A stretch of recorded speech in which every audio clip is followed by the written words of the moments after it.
Greetings, loyal listeners and new recruits. I'm Drew Deitch. I'm Travis Newton. And this is GenreVision. Every week, Travis and I review and recommend horror films, action movies, fantasy flicks, sci-fi cinema, and... Why'd you spill your beans? Bad luck to kill a seabird. Why'd you spill your beans? Hark! Why'd you spill your beans?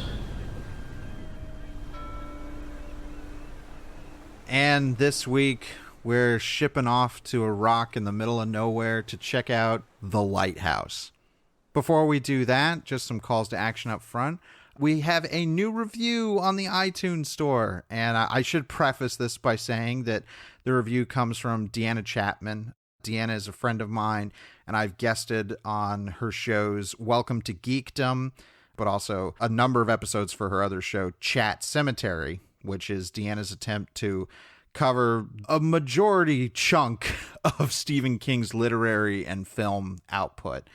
I didn't ask Deanna to review the show. She did that out of the kindness of her heart. And she said, always fun. Even when I'm unfamiliar with a movie, this is a fantastic listen. Drew and Travis have great banter back and forth that always keeps things entertaining. I clearly need to step up my movie game to keep up with them, which, Deanna, you're awesome. And thank you so much for doing that. That was a real treat. And loyal listeners, if you love what we do here on the show, please go to Apple Podcasts and review the show. We'll feature the review on the show. It's the thing we need the most. Like, if we got a huge influx of reviews, it would kind of be the best possible thing for us at this stage in the game. Or if you want to support the show another way, a great way to do that is to go to patreon.com/GenreVision. There we offer additional stuff for $5 a month. You pay $5 a month, you become a premium subscriber, and you get more GenreVision. So that's extended currently consuming. We do those every month. We're actually going to record one tomorrow to release before the end of October. We do uncut episodes of our other show, Finflix. And then there are entire whole episodes on things we don't cover on the standard feed available only to our premium subscribers at Patreon. So again, patreon.com/GenreVision, sign up there. That's another huge thing you can do to help the show. All right. So the Lighthouse. This has been one that both Travis and I have been anticipating. Robert Eggers' previous movie, The Witch, was the first episode where Travis came on as the new permanent co-host, and things have certainly changed in the however many years it's been. I mean, what has it been, like 3 years since The Witch? It has been 3.5 years. So it's been quite the journey, and I couldn't have been more happy to take it with you, bud, and to make it to the new Robert Eggers movie, and one that I feel is even more attuned to our particular interests as far as maritime horror and all of this. I am nothing short of flabbergasted that this movie has gotten a wide enough release, because this is probably the most art house thing I've seen in a theater this year. I mean, I'm sure there's definitely the stuff that's like way less coherent than this movie is that's been released. It's certainly not as wide, but yeah, I get what you mean. I mean, it's very austere, and it doesn't really traffic in the kinds of things that general audiences want from an American picture that gets released in this many theaters. It is probably not what a lot of people are expecting. I can tell you this, where I live in South Florida, this being a place for retirees, what retirees will do is they'll look up what movies are getting reviewed really well, and then they'll go to the theater and see it based on, does it look prestigious? Is it reviewed well? So they walk into the Lighthouse and they are greeted with this blast of complete New England, wacky, gross psychodrama horror. It's it's a little fun to watch. It certainly was with my audience as well, who kind of, the median age was somewhere more around my age, like late 20s, early 30s. The Lighthouse, this is a bold move from Eggers that, he gets to make this black and white movie that is in an incredibly square aspect ratio. I think you had the exact dimensions up. 1.19 to 1. So it's pretty much a square aspect ratio. It's incredible to see this, get as much of a push as it has. Obviously that has a lot to do with this really being a two-man show of Robert Pattinson and Willem Dafoe, and them having kind of enough cultural cred to, I think, get people interested.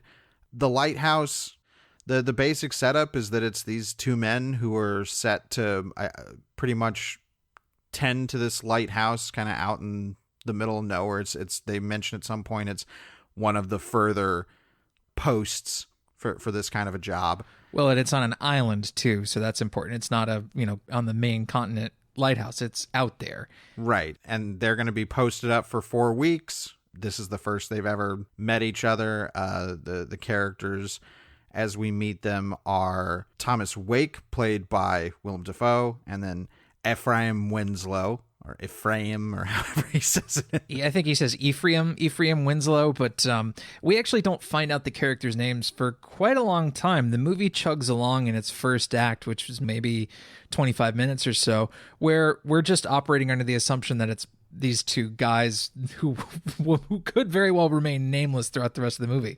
The movie doesn't really give you much of an indication in that first 25 minutes that this is going to be a real chatty affair where, they're exchanging more than just pleasantries. They really don't exchange any kind of pleasantries at all. It's in this first 25 minutes, certainly not a silent film because the sound design and the music are incredibly important, but you get the sense that it's going to be really austere. We do learn that Wake is the in-house, keeper there, that he has tended this place, and that Winslow is the newbie, that this is the first time he's ever done this job before. And he is kind of under the thumb of Wake as his superior. And very early on, we see this leading to a very specific kind of dynamic developing between the two of them.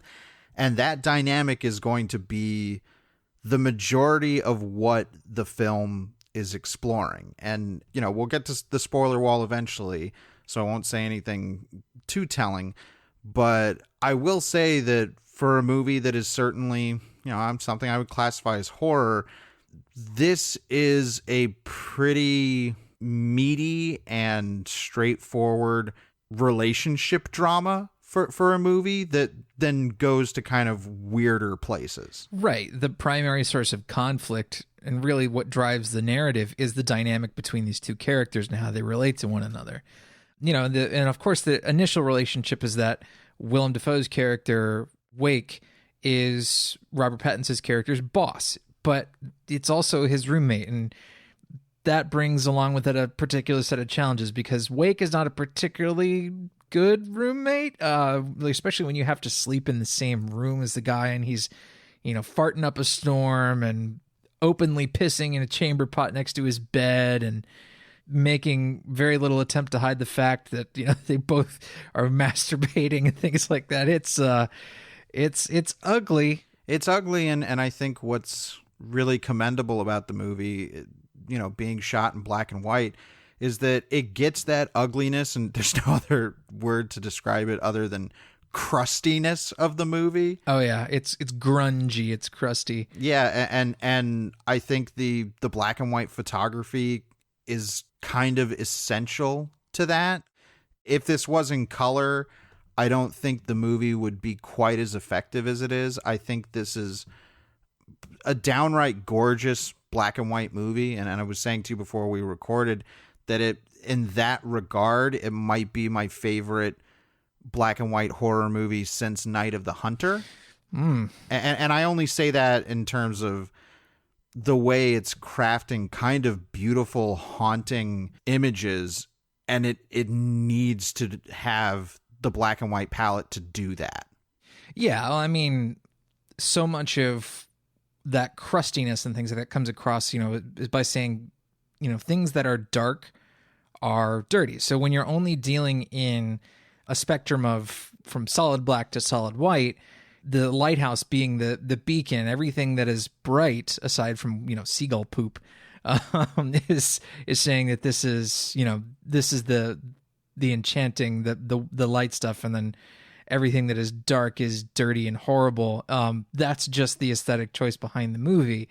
But the fact that it's set in a lighthouse, which is this bright beacon of light cutting through shadow, is like, well, we're only going to deal with light and shadow in the movie. Color is really not a consideration. There's no like discernible sepia tint to the movie or anything like that. It just kind of looks like fully desaturated. Yeah, and I really think it's one of the most beautiful movies I've seen this year. Disregarding the subject matter or the tone of anything in the movie, I think in terms of simply construction of images, it's absolutely spellbinding. Yep. They shot this on 35 millimeter. And the cinematographer for this was Yaron Blaschke, who's the same cinematographer as The Witch. So it's a team up from Eggers and Blaschke again. And they make a lot of use of low light, just like in The Witch. There's a lot of candlelit and firelit scenes in The Witch. Here is no different, but they really, really push the dimness of the image as far as it'll go. And it's astounding that they did this today when most cinemas are running their projector bulbs nowhere near the brightness that they're supposed to be running them. So the astounding dimness of the image was just shocking, like just how far they wanted to push it into almost complete shadow. I have to give credit, that my screening of it looked really good. Mine did as well. I thought with this movie that there was a chance that it could just fall completely into shadow, but I think it was exhibited correctly. I agree. Some other things I think we can tackle before we get into kind of spoilery story stuff. We've got to talk about performance in this movie. Like we said, this is, for all intents and purposes, a two-man show. It's an actor's showcase of a movie, really. It's very stage play in the best of ways, in a way that I think I might have said the same thing about The Witch, but this takes that aspect to a whole new level. This is some of the best straight up kind of action reaction performance I've seen in the year. Mm-hmm. Winslow is pretty much our perspective character. He's the one we follow and how we're kind of absorbing the world for the most part. But I think this has got to be one of my favorite and one of the best Willem Dafoe performances I've ever seen in my life. It's kind of fucking next level. And we're already hearing that A24 is considering an Oscar run for Pattinson. And I certainly wouldn't disagree. I think Pattinson is, of course, doing great work, but the sheer bigness of the acting from Willem Dafoe is nothing short of astounding. I mean, it is a performance that will absolutely flatten you. And the fact that Pattinson can actually stand up to the bigness of this performance is incredible. It's a testament. Absolute testament to his talents. Yeah. I know we talk on this show a lot about good acting and big acting sometimes being confused. Mm. And I think this is kind of a magical moment where both of those combine into something truly extraordinary in Dafoe. Oh, yes. Well, I mean, the character, and we'll get to this later, like the character is distinctly godlike. Like he really wants to lord over Pattinson's character in a very distinctive way, even though he's, very much shorter of stature. He really wants to be in this position of power over him and keep things from him in a way that does feel, like he wants this like godlike stature. Yes, we'll definitely get into that after the spoiler wall. I think there's other kind of technical elements we can talk about. You mentioned the music and the sound design. Mm-hmm. Oh my good Lord. This is one of the most wonderfully uncomfortable experiences I've had in the theater this year because of the music and sound design. Well, if we're going to talk about sound design, we got to talk about that foghorn. Oh, it's the sound that will haunt my dreams, and I couldn't love it more. My theater, I saw this and played this movie loud, which is good because it's supposed to be loud. That foghorn is supposed to be absolutely deafening for Winslow. That scene where he's working, among all the motors and stuff are, the coal-driven motors and steam-driven motors that make the lighthouse turn and make the foghorn blow. Like that's just this awful din, this horrible cacophony that makes you want to lose your mind. I can hear it. I'll never forget the specific sound of that foghorn. Well, and there's a couple times it changes. There's a turning point in the movie where the foghorn blows suddenly, but it doesn't sound like it had before. It's a a more animalistic sound. It's a more painful sound. And the sort of ways that the movie establishes its otherworldliness are kind of small. I mean, you're in for something that's a little bit more than just a standard period piece a few minutes in. It's not like it's really waving big genre elements around other than like tone. But when Ephraim comes up to, where he's going to be staying in this bunk just a few feet away from Thomas Wake, played by Willem Dafoe, he finds like a carved ivory charm in his mattress. Yes, I don't think this is spoilery because it's been in the marketing, and it is the first night that they are there. He finds this little mermaid kind of statuette tucked into his mattress, and that night he has a dream about seeing a mermaid and going out to the shore and walking into the waters, potentially seeing what might be a body out there. And then there are these other forms in the water that don't really have definitive shape. They're just sort of dark shadows in the water that are reflecting the moonlight. This scene, by the way, looks so incredible. Like, if you thought the lighting, the interiors were cool, but like the night exteriors are like, holy shit, this is incredible. It is. And we'll talk more about that specifically when we get to spoilers. Something I think we can talk about without getting too spoilery, which was kind of a delightful surprise for me. The Lighthouse is one of the funniest movies I've seen this year. This is a genuinely and intentionally comedic movie, and I think it succeeds almost across the board in that arena. It's pretty funny. I mean, you have these two characters who are pretty wacky, and they get kind of wackier throughout the movie as they get crazier and drunker. This movie wouldn't really work without having a sense of humor to balance itself out, because if it were all just austerity and awfulness, I just don't think it would come alive in the way that it has. It would be too one note. But I think it would fall into kind of dangerous Sturm und Drang territory. Sure, yeah, it would be very European. But this does feel like another distinctly American kind of folktale with, certain influences from mythology and things like that. But, The Witch was marketed as a New England folktale, and this is in a similar vein, but it's a seafaring folktale as well, which is different, has different influences. Yes, and kind of different. I don't know if I'll go so far as to qualify them as rules, but just kind of a different mood and progression of how it's going to act. Because this is very similar structurally to The Witch in terms of giving us this one perspective character and this particular descent into madness take. Mm-hmm. But The Lighthouse is doing some very different things and examining very different things, which we might get into once we get into spoilers, which I think we're getting pretty close here. Yeah.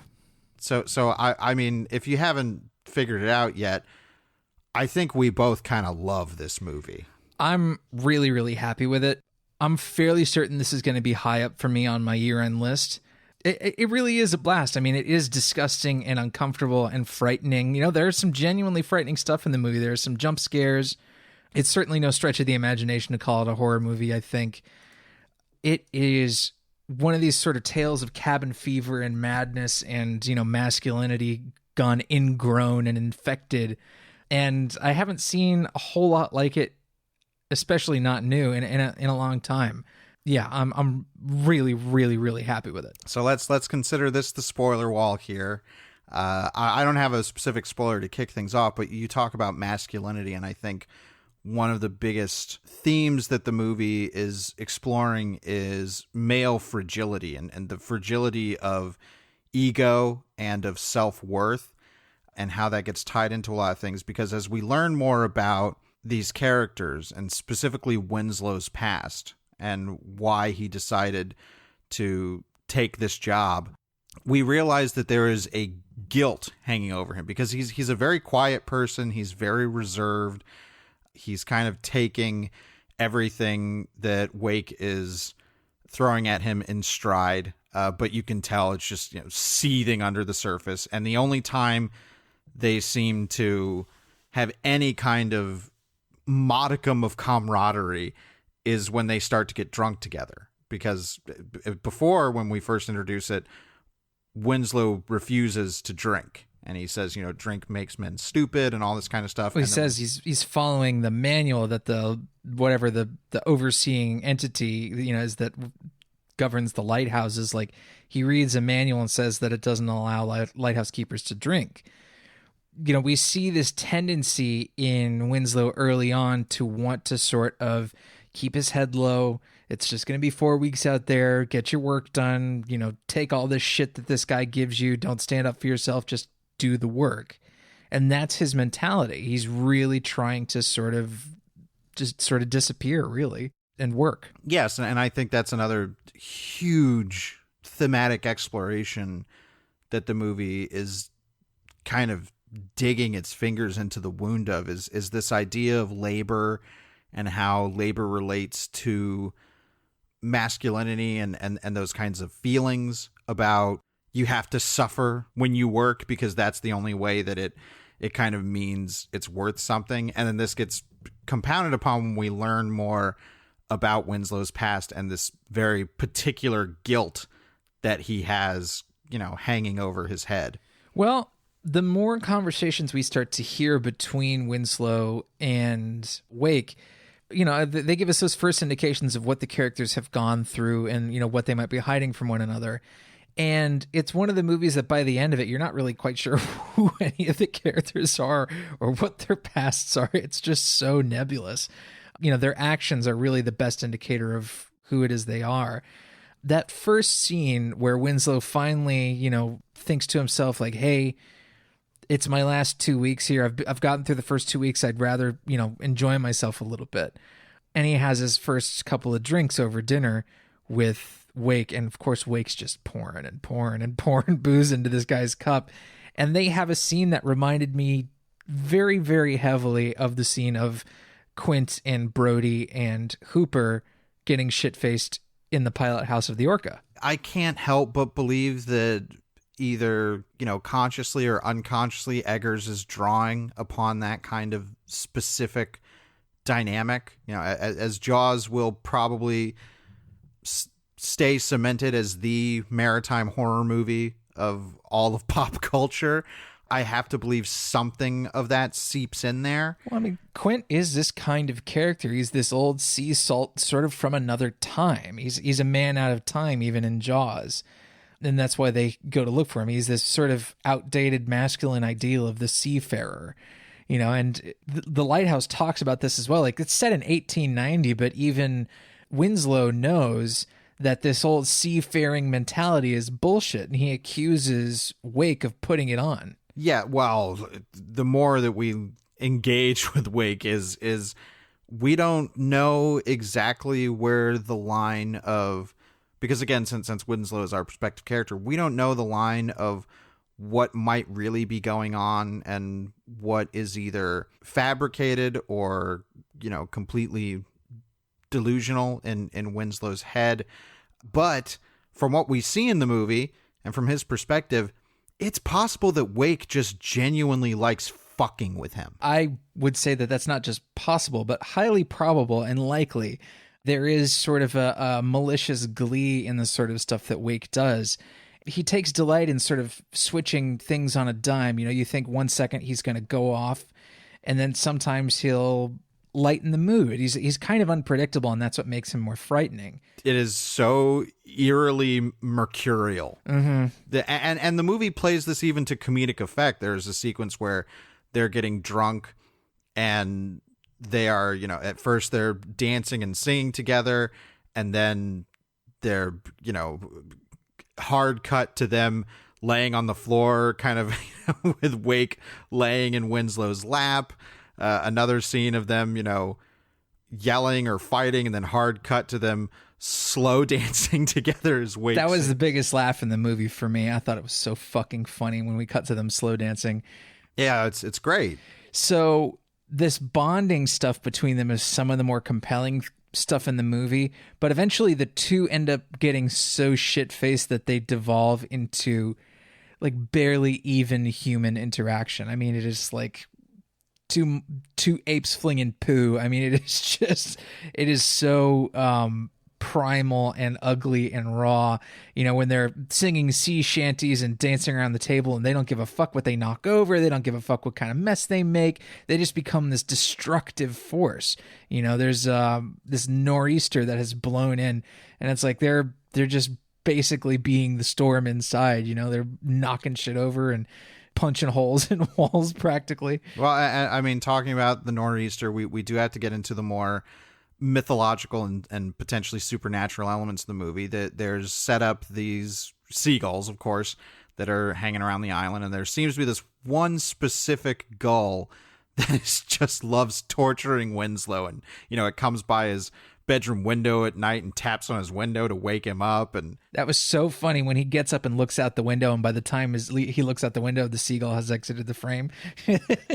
Well, because earlier Wake is holding Winslow on this pulley so he can paint the side of the lighthouse, and the ropes break and he falls down, and the gull is just standing on his legs, picking at his pants and leg. And it's like, man, fuck this gull. That moment where that rope snaps, I fully did not expect it to snap, and I gasped hard when it did. I gasped and jumped a lot in this movie.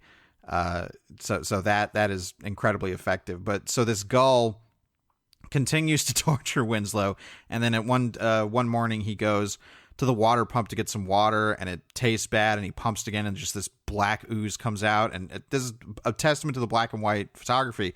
The fact that I didn't know what the substance was, but I saw that it was black, I went, well, early on in the film, we learn that, you know, the water from the cistern on the island tastes bad, and it's because it hasn't been tended to properly. Basically, what they're supposed to do is dump a whole bunch of powdered chalk in the cistern, which is going to help clear up the water and filter the water. And because it's awful grunt work, that means it's Ephraim Winslow's job. So he drags this big, you know, bag of chalk out there and dumps it into the frickin' cistern, which is of course full of awful water, and presumably the water is more drinkable after that. But then when it goes foul again, he walks outside and the cistern is fully open to the elements, and a dead seagull is in there just rotting away. Ugh. Which I thought that was the gull that tortured him, and we, you know, set up that Wake tells him not to wrestle with the gull and to leave it alone, and that it's bad luck to kill a seagull. And then eventually it's told because it holds, you know, the souls of dead sailors. And so when this gull shows, like, oh no, like that wasn't Winslow's fault, but this is, you know, interfering with his work, and this is just another way to torture him. But then the actual gull shows up next on the cistern, and Winslow just freaks out and grabs the gull and smashes it on the side of the cistern. It is hilarious. It is horrifying. It is gross. It's one of my favorite movie moments of 2019. And to contrast this with another sort of prestigious actor who smashes and smashes and smashes something until it's really, really bloody, I assume you know which movie I'm talking about. Like, this takes that kind of extreme moment and makes it even better. Like, this is a total one-upping of that idea. It's just way grosser, and that the camera moves away from him and sort of moves and cranes impossibly high up the lighthouse to the weather vane at the top. And when that weather vane changes, you know, when it turns around and we see the wind change, we know something's up. You know, it was a really chilling moment. You know, the hair stood up on the back of my neck. I was like, ooh, okay. Oh yeah, I mean, it definitely feels kind of like the end of Act 1 turning point of like, now the shit is beginning. It's gonna get really bad. Well, we got to talk about some of the more incredible, fantastic imagery in this, and you talked about Wake trying to lord himself over Winslow. There is very direct imagery in this, and another one of the images that I will never forget, in one of Winslow's dreams, where he sees Wake as this giant, almost, you know, it's Zeus-like, but it's more appropriately Neptune, you know, Poseidon, as this giant, muscular, godlike being standing over him nude on the rocks, the rocky shore of the island, and pointing down at him in an accusatory way, and light beams just coming out of his eyes. Right, and lighting up Winslow's face. This, of course, is also when Winslow finds his own doppelganger in a dream, which is, of course, very scary. That reveal of the two Pattinson faces in the frame with one another is like, it really is disturbing. Yeah, it is, and as we learn more, we learn that Winslow's name isn't even Winslow. Maybe. That both of their names are Thomas. That is when a kind of switch turned in my head, like, okay, what's going on here? Well, there's a lot of scenes in the film that imply that the two men are getting so close and so mentally fragile that their psyches are starting to mesh and merge in odd ways. It's a little bit like, oh, damn, what's the name of the friggin' Bergman movie? Persona, thank you. It's a little bit like that where, people are a little bit unsure of, am I you? Were you me? That kind of thing. There's scenes where Winslow normally smokes cigarettes, but Wick normally smokes a pipe. Well, there's scenes where suddenly Wick will be the one smoking this, or Wake rather. Wake will be smoking the cigarettes, and then Winslow will have the pipe. And it's like, okay, what's going on here? And then we find out that they're both named Thomas. Okay, and then there will be scenes where one of them will imply that something that one of them did was actually done by the other one. And it's like really chilling the way that the two of them start to merge as sort of one homogenous unit, one sort of double person.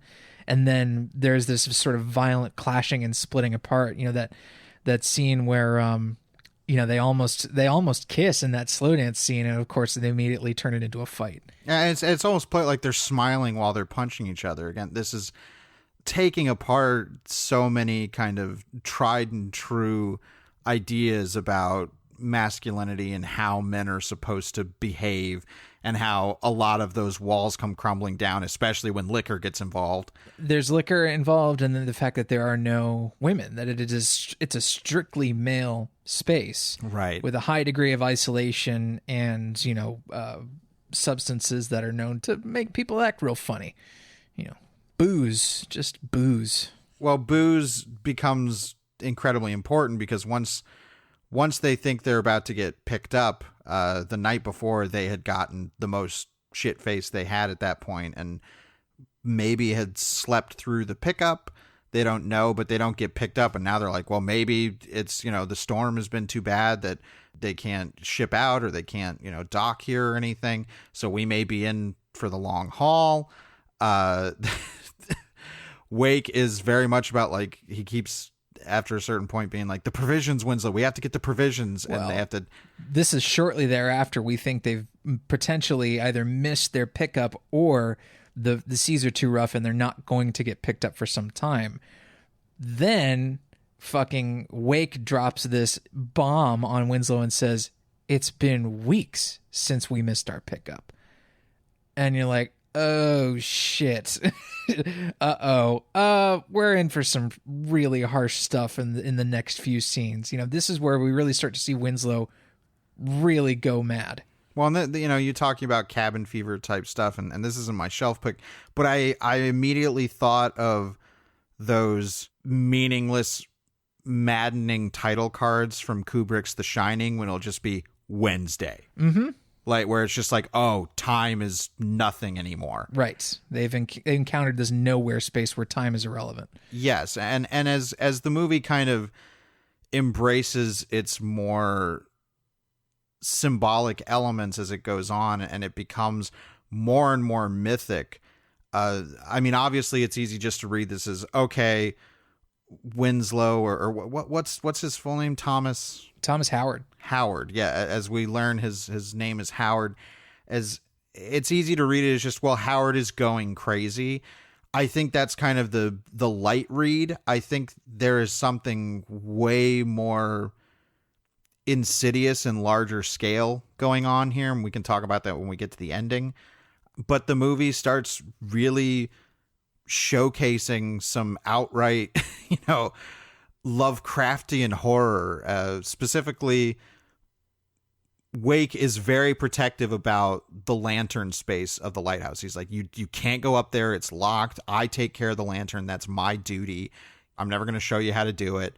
Like, this is my space. And throughout the movie, we see him up there, very early on. He's naked and drunk and toasting the lantern. At another point, Winslow, or Howard, as we come to know him, is smoking outside, and we see the silhouette of Wake in the beacon of the light. He's standing in front of the light, like in a T pose almost, basking in it. And it's like, okay, what's going on? Is there something supernatural with this particular light? And Wake says something to the effect of his last assistant went mad and said that, Saint Elmo himself put the fire in the lantern. Mm-hmm. And so there are these seeds of maybe something else is going on here. And then Winslow himself starts seeing things, like he'll stand under the doorway while Wake is up there, and it seems that Wake is masturbating to the lantern, and then he looks up and a giant tentacle just comes across the grating, and it's like, what is going on? Well, I mean, at that point, it's probably easy to dismiss it as like, oh, he's just had a hallucination. And we would assume, like, just like after they wake up from that huge fucking bender and Winslow sees a mermaid out, sort of stranded on the rocks, and it screams and laughs in his face. We're just thinking, oh, he's crazy and seeing stuff. Yeah, but we'll get to the ending, because I think that's the easy read. It is the easy read because the film is implying a whole lot more going on, like we talked about, with myth and characters that may in fact have a godlike status. I mean, gods of the sea are alluded to a lot in the film. I believe the toast that Willem Dafoe's character offers every night over dinner is, basically a blessing from Neptune. One of the great scenes in the film is them arguing, just basically having an argument where they decide to just be shitheads to one another. And Winslow wants to be a little bit cruel. And so he tells Dafoe's character that he doesn't like his cooking. Well, which leads to one of my favorite laughs in the movie, where Winslow's talking about, like, I want a steak. If I had a steak, I would fuck it. Mm-hmm, because it's so much better than your horrible cooking. And Wake is genuinely hurt by this. He's like, no, say you like my cooking. You're fond of me lobster. but when Winslow will not say that, Dafoe breaks into this monologue, basically summoning Neptune to curse Winslow and destroy. And I can't even begin to recount this amazing monologue. But it feels like this is the invocation moment. Mm-hmm. Yeah, we really think that this is another turning point in the story where things could continue to get really, really bad for Winslow. Of course they do, but it's not like Triton comes out of the sea and spears Winslow in the neck like fucking Dafoe wants him to. But we see things from Winslow's perspective of I mean, like I said, that one image, the dream image, but even later, when they get into a fight and Winslow starts beating him up, he sees Wake basically as this Neptune-like god covered in barnacles. It's so nightmarish. Yeah, it's really, really disgusting. We also get glimpses of an uncredited role of this man that Winslow, who used to presumably be called Tom Howard, this man that he didn't like when he was doing a logging job, and basically let the guy drown when there was a log jam. And so this is presumably the event that makes Howard flee where he is in his logging camp, take on the name Ephraim Winslow, and then reinvent himself as a lighthouse keeper. Which I believe Winslow is the name of the man that he let die. Kind of a Mad Men thing there. Mm-hmm. Yeah, and this wraps into all these themes of tying guilt in with labor, how it's atonement. And I think there's a read of this movie where this is kind of a mythic eternal atonement for Thomas Howard. But maybe this is also his hell. Yeah, well, I mean, this is something we hear about commonly in myth. I mean, if you look at Sisyphus, you look at Prometheus and other characters, of similar fate. Prometheus is very important. Yes, where they are given some sort of awful, looping, infinite fate, whether it be pushing a stone up a hill only for it to roll down again, or to be exposed on the rocks and have an eagle eat your liver every day. The sense that Howard is trying to atone for something in his past or some things in his past. Clearly he had been through so much that he wanted to escape and change his identity, keep his head low, move far offshore and, try and make enough money to reinvent himself. It's like, okay, clearly something is chasing this guy. And the movie is just as much about morality as it is about the dynamic between these two characters. It is about, what is punishment really? Who deserves what? This idea that comes with maritime stories is that there is this trope of men who go out to sea because they are not fit for decent living among, people who live on land. It's like, well, they've done something bad. So they banish themselves, they exile themselves, they shun themselves to the sea. We see this over and over again. Oh, and Wake directly talks about that in his potential backstory about, he had a wife and, had to spend all these winters away at sea and they couldn't keep up this relationship. And he says the sea is the only, woman for me, something to that effect. But of course we then, when things really start breaking down, Howard directly attacks Wake's potential backstory. There's this whole thing about how, he was on a ship and he got scurvy and that's why he's got a bum leg. And then Howard is like, well, I thought you said you broke your leg after a certain point. So there is all of this. What can we trust from Wake, if anything? And that culminates in finally Howard reading Wake's log, which he says is, that's gospel on this rock. Right, it's the only book on this rock. Yeah, and it's the thing that, tells, he's logging what Howard is doing and docking any kind of pay and everything.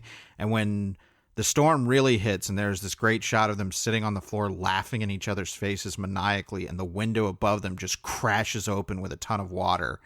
It's a fantastic shot. Well, that shot of the wave breaking over the lighthouse too, where you see the big, puffs of wave breaking on the either side of the lighthouse. It's like, God damn. Mm-hmm. This movie looks so good. But that next morning when Howard reads the logbook and sees that it's been nothing but negativity and saying that he's, lax in his duties and that finally Wake is recommending severance without pay, this is the absolute shattering point.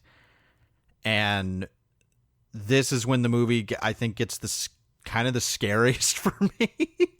What's wonderful, Howard finally breaks down and gets his big rant against Wake and saying all the things he hates about him, which is, it is funny and frightening often in the same moment, where he is just railing against how gross he finds him, where he's like, you smell like a, what does he say? Like a decrepit foreskin or something? Something like that. Yeah, you smell like rotten dick. And then he's like, yeah, you smell like piss and jism. And he's like, and your farts, your fucking farts. It's funny, but it is also like, oh my God, this is, this is roommate horror. It's wonderful. But then Howard's going to go out and take pretty much the lifeboat and try and get out of there. And there's this shot in the out of focus background where Wake shows up with an axe and then destroys the lifeboat, which to your Quint comparison has him, destroying the radio kind of thing. And when he appears in the background, I jumped. I was just like, oh, and it's not a big, musical sting or anything. I was like, oh God. And then immediately after that scene, they go back into their kind of quarters area. And Wake is the one saying like, you just destroyed the lifeboat with an axe, Winslow. or Howard or whatever. Yeah, he does this gaslighting stuff where he's intentionally sort of deconstructed reality for Winslow and realizes that he can make him believe certain things through this kind of abuse. It's chilling. But then eventually Howard's goal becomes less about escaping and more about, screw this, I'm getting up into that lantern. Right. Well, he wants to kind of put Wake in his place, essentially. Wake continually uses the insults to Winslow or Howard, whatever you want to call him, calls him a dog. He's like, "You swab the floor, ye dog," or what have you. And after Howard finally manages to get the better of him, he ties a rope around his neck and makes him roleplay as a dog. He makes him bark, "Bark, you dog. Woof, woof." It's absurd. It's absurd and it's twisted. And leads him on a rope leash out to this hole out near the base of the lighthouse where they dug up a big crate full of booze. The rations. Provisions. Yes. And he dumps him in there. And again, while he's shoveling dirt on top of him, Wake is kind of doing another invocation or a curse. And he's talking about, I mentioned the Prometheus thing because he specifically says something about, he says Promethean. Protean. Oh, Protean, that's what it was. Okay. And then Howard jumps into the hole and grabs the keys off of Wake, and he's going to go open the lantern. He goes back into the quarters, and Wake appears and says, something to the effect of, the lantern is mine, the light is mine. And he shows up with that axe and plunges it into Howard's shoulder. And this is all in black and white, but it was so gross. It's really a fantastically gross movie. The audience reactions, I think, were a really good gauge of what people found particularly disgusting about it. And that the axe head split that eventually does Defoe's characters, does his head in, basically just completely smashes his fucking face. That is the ultimate moment of disgust. I mean, probably about half my audience went, "Ugh." It's great. It's a wonderful kind of point on that.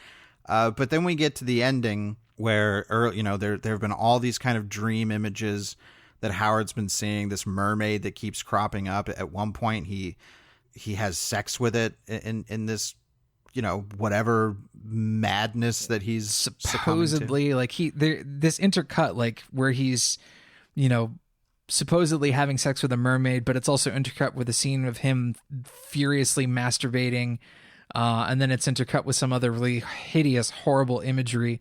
Oh, him like finding the head in the lobster trap, and a head that looks like Defoe's character, right? That he believes is the previous lighthouse assistant, right? We'll get to that with the ending.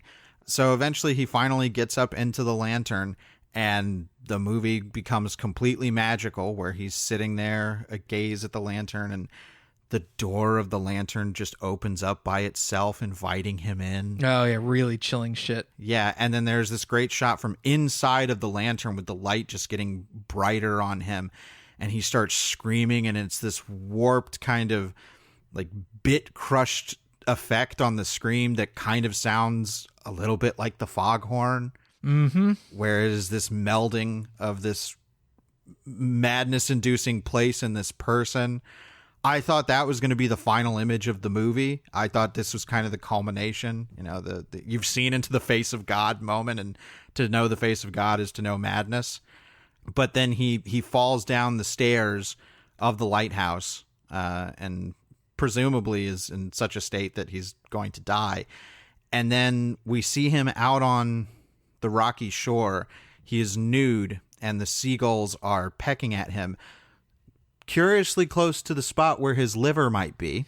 Yeah, imagine that. Also, he's missing one of his eyes has been plucked out, just like the gull. Mm-hmm. And the ending is a book ending of the first shot of the movie, which is this just completely foggy, slow reveal of the island.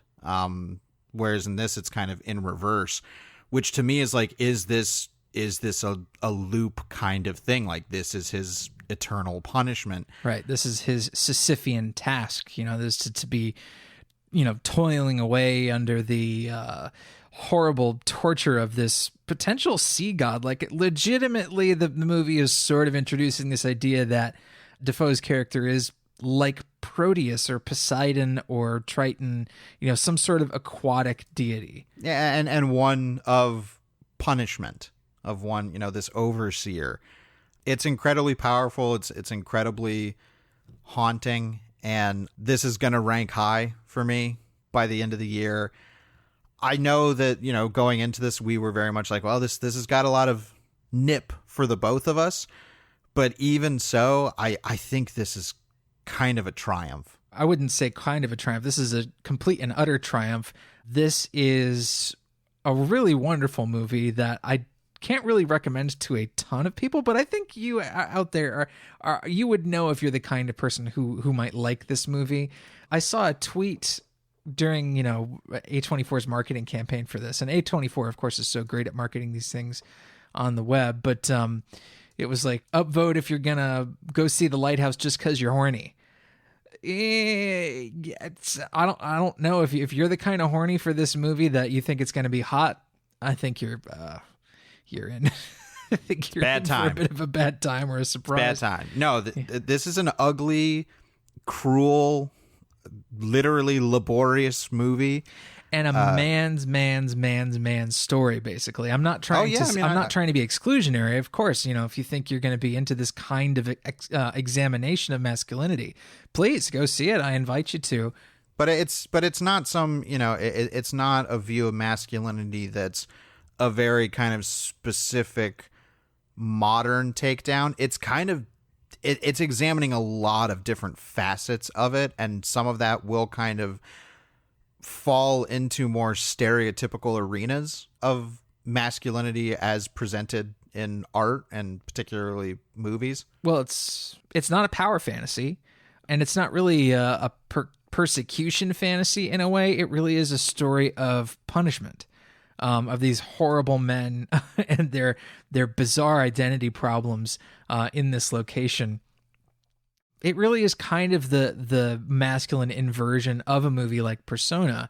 And when I compare this to Bergman, I really do think that this is up there with, Persona as being a really interesting examination of psychology, where you have two characters who ultimately find that their identities are not quite what they thought they were, or their identities might be more malleable or transmutable than they once believed. Well, we're already talking about other movies, so I think that's a good time to go to the shelf where we pick a movie that might act as a good pairing or substitute for our main topic.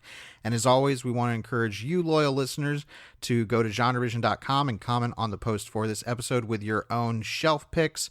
Travis, what are you pulling off the shelf for The Lighthouse? I'm pulling off a movie. It's a small indie film that came out a few years ago. It's shot in black and white, and it was shot in sort of a guerrilla style. It's a very, very shoestring budget indie science fiction picture called Escape from Tomorrow. Hey! Have you seen this? Oh, yeah. This is a good one. Yeah, this is really cool.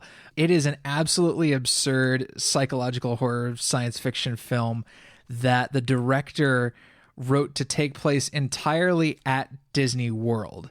They shot most of it in and around Disney World, and in some locations at Disneyland in California as well. But you can't film a movie at Disney World. You can't. They won't let you. But he did. What they did is they shot it surreptitiously, basically when people weren't looking, and then they shot it with DSLRs to make it look like it was just family videos. This is really cool and indie, and basically a big fuck you to saying, you know what, we're going to continue to make art the way we want to make it. And not only is it a fun satire, but it's a legitimately funny and absurd film with an incredible soundtrack. Abel Korzeniowski, a Polish composer, did the score, and the score's super good. I highly recommend this to anybody who thinks that a absurdist black and white satire of Disney, and well, again, it's another kind of exploration of masculinity too, because the lead character is the father of this family, who eventually finds his wife and his children to be very frightening. You got to see this. I can't recommend it enough. Yeah, it's not going to be for a lot of people, but for the people it's for, it's going to be a sweet, sweet spot. Mm-hmm. Yeah, there's something that happens in the opening credits of this movie that still makes me laugh when I think about it because it's so horrifying. Oh yeah, there's a specific moment with the father having relations with a woman that's not his wife, and the woman is a immense Disney fan, and they're going at it, and she's like, "Oh, find my hidden Mickey." Yeah. That cracked me up so much. Oh, it's good. It's good. Well, I'm also gonna pull another kind of indie little horror film, and this is also about two men in a secluded location who are kind of finding out a lot about each other, but some supernatural forces might be trying to intervene in their lives. This is Resolution. Oh, yes, of course. Yes, from Justin Benson and Aaron Moorhead, who've done films like The Endless, and they have a new film coming out soon, Synchronic. Resolution is a movie I kind of adore because the central premise is that these two friends are going to go out to this kind of ramshackle cabin out in the woods and have a good time, but really the one friend is tricking the other and is going to lock him up there and get him to pretty much go cold turkey. I think it's off of meth. Something like that. Yeah, it's some sort of drug. He's some sort of junkie, and his friend is worried about him, and his friend makes this really ill-advised decision to essentially handcuff him to it's like a pipe or something like that and make him detox. Yes, but once they get there, all these weird events that seem disconnected start happening to them, where they find some videotapes that have weird footage on them. There's people that kind of come out of the woods that seem to be involved in their own stories. It's a movie about story. Mm-hmm. It's a movie about movies a little bit. A little bit. I mean, it's a movie about character. The basic premise, without giving anything away, is that all like 7 other movies are kind of happening around them and want them to become part of their stories, but they continually reject that in favor of this particular dynamic that they have going on in this exploration of their relationship. And it's really wonderfully acted. It's really great. And where it kind of ends up is something that kind of floored me. Like, it's bold and weird and not going to make a lot of people happy, I think, as an ending. But it's really, I love this movie a lot. Yeah, I think, with this film and with The Lighthouse, the allusions to something bigger or something mythic going on is definitely something that they have in common. It definitely makes it an appropriate shelf pick for The Lighthouse. Well, we also want to highlight your shelf picks for last week's episode, which was on Ang Lee's Hulk. We have Pale Fire, whose shelf pick was Vampire from Carl Dreyer. This is a great little, I think it's in the Criterion Collection, wacky, very impressionistic horror movie. Mm-hmm. Also, Mark P., their shelf pick was Glass from M. Night Shyamalan, talking about a director being able to do something in the comic book sphere while still having their very unique style and take on the world. Loyal listener Mr. Milksteak was kind of at a loss and kind of went to, I don't know, the Josh Trank Fantastic Four movies, all the other Fantastic Four movies, Green Lantern. I get what he's saying. I would say Ang Lee's Hulk is better than all of those. But they're experiments. I get in a sense of trying to do something with these comic characters and not quite taking off. Of those, I think Trank's Fantastic Four is the most interesting to discuss, but it might also be the worst of the movies. Yeah, I think you're right about that. Who's next? Well, the last shelf pick we got was from Bahankis, which is a great name, and I don't believe Bahankis has commented before, so we wanted to give them a shout out and thank them for joining in. And they had a great shelf pick for Hulk, which was David Cronenberg's The Fly, which I think you and I had talked about when we were both kind of doing our individual watches of the movie and being like, yeah, this has big Fly energy. Yeah, you and I threw that back and forth a couple different times. Yeah, it's definitely Cronenbergian and most heavily like The Fly, and The Fly 2 as well. Mm-hmm. Yeah, go see The Fly 2. It's a good movie. Yeah, so as always, thank you all for your shelf picks, and we hope to read out some more next week. Let's do some currently consuming. Nom nom nom nom nom. Travis, what's been on your plate? Well, it is the time of spookums and scarums. It is Halloween. Happy Halloween, everybody. We haven't said that. When this comes out, it'll be October 27th, just a few scant days before All Hallows Eve. Yes. Something I've been doing to get into the spooky mood is listening to a podcast. There's a company called REI Co-op, and if you're kind of outdoorsy, you'll probably know what REI is. It's an online retailer and a manufacturer of outdoor products, whether it be tents or sleeping bags or hiking boots or what have you. But they also started a podcast network. And one of their new podcasts is something called Camp Monsters. And the host of the show is this guy that works for REI who had written a whole bunch of stories about American folklore monsters, whether it be the, Lake Tahoe's Tessie, which is the monster that, people say lives in Lake Tahoe, or the Snallygaster from the Maryland and Pennsylvania area. This is 9 episodes. They're all out there now. They kind of came out weekly for the last 9 weeks. They are so good. And the way he tells these stories is if the listener is sitting across the campfire from him. So it just has this very campfire tale vibe about sort of lesser known American cryptids and folkloric creatures. That's cool. The Loveland Frog Man. Like, this is really cool stuff. I don't know if you'd like it because you don't like podcasts, Drew, but I mean, it's interesting. I used to have a little like fun field guide to American folklore monsters. So I actually know some of these that you're talking about.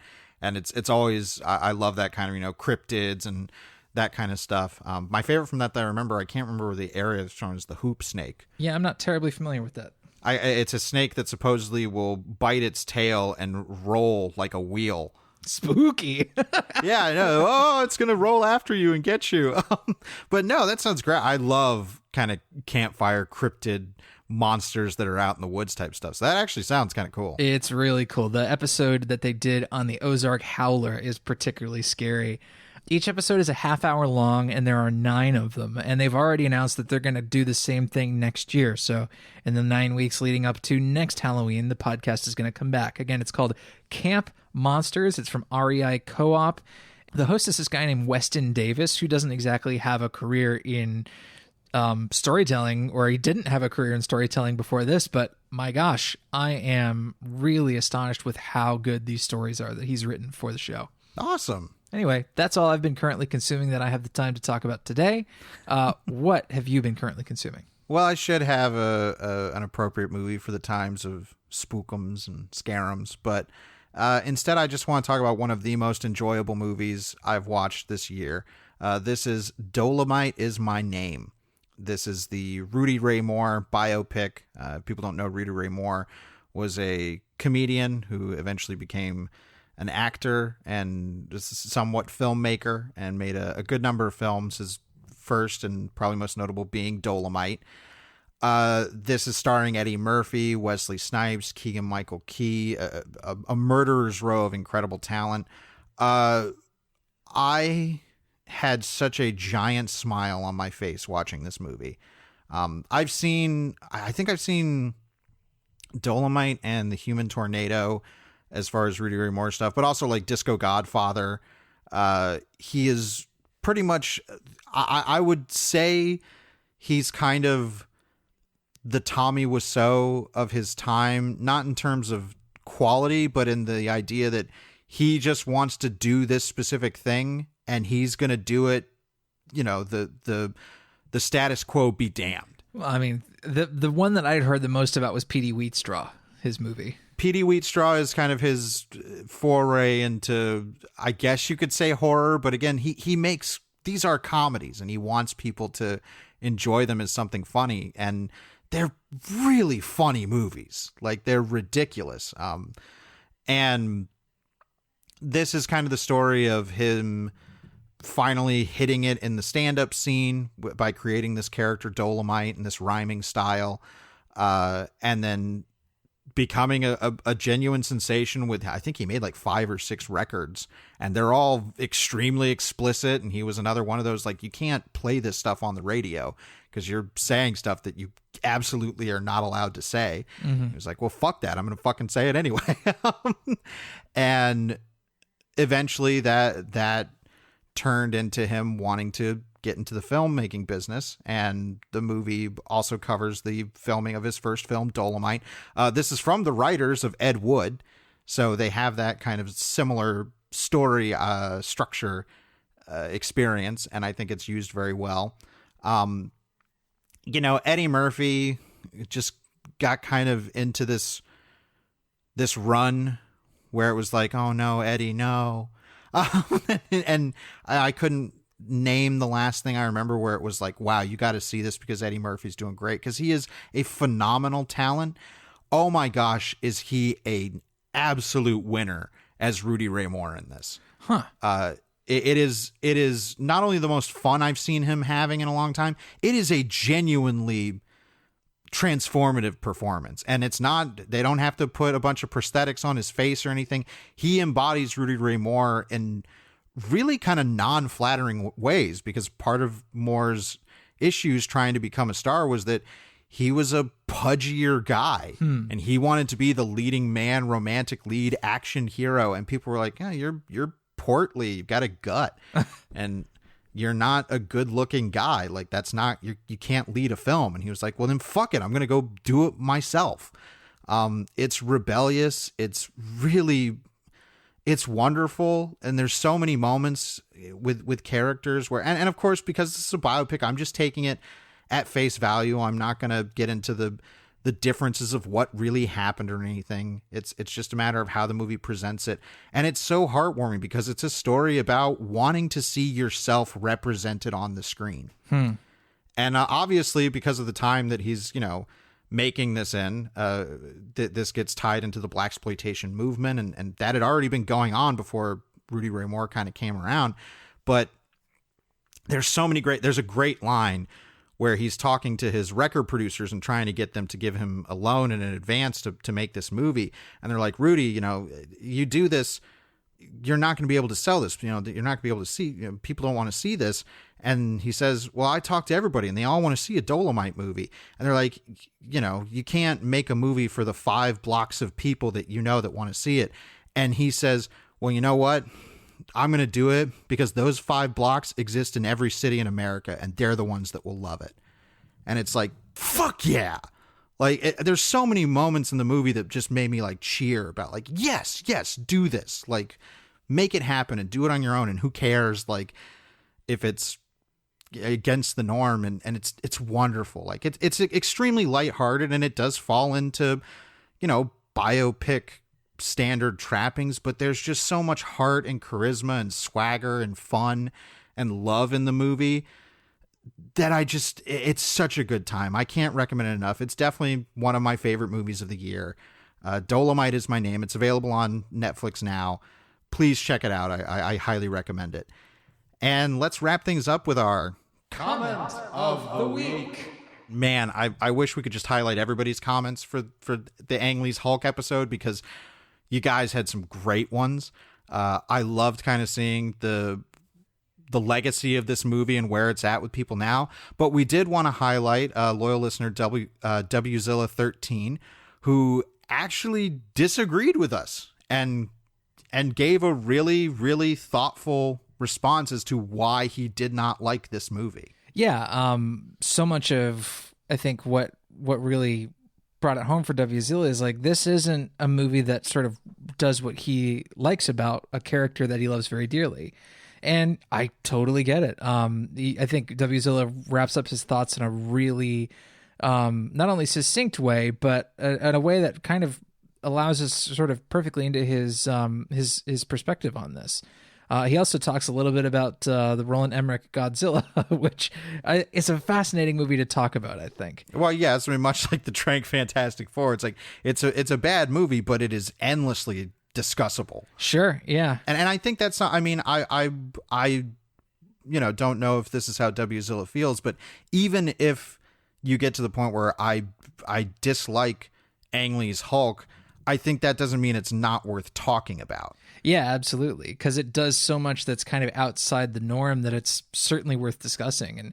And whether you think the movie is good or bad, I certainly think Ang Lee's Hulk, just like, Roland Emmerich's Godzilla, is like, yeah, there's still things to be said about this movie. Sure, and we wanted to highlight this because we once again kind of want to really praise our comment base for, it's like, yeah, you disagreed with us pretty significantly, but you gave a thoughtful reason as to why. You're not being catty or attacking in your reasoning. You just presented your opinion civilly and thoughtfully, and great. Like, that's what we want to do. It's like the ideal comment section, man. You guys rock. Thank you so much for commenting. Yeah, so thank you so much, WZilla13, and thank you everybody for I'm so happy with these whole comments. I can't even tell you. So thank you all so much. It really does mean the world to us that you comment every week and that we can be some small part of your lives. It may seem minuscule, but it really is the world to us. And that's going to wrap it up for this week. But next week, we're kicking off another themed month, Unconventional Vampires Month, in honor of Dr. Sleep. But we're starting with a versus episode. We're going to be doing From Dusk Till Dawn versus Life Force. So 2 kind of really wacky genre spins on the vampire picture. Should be fun. We hope you'll be there next week to check it out.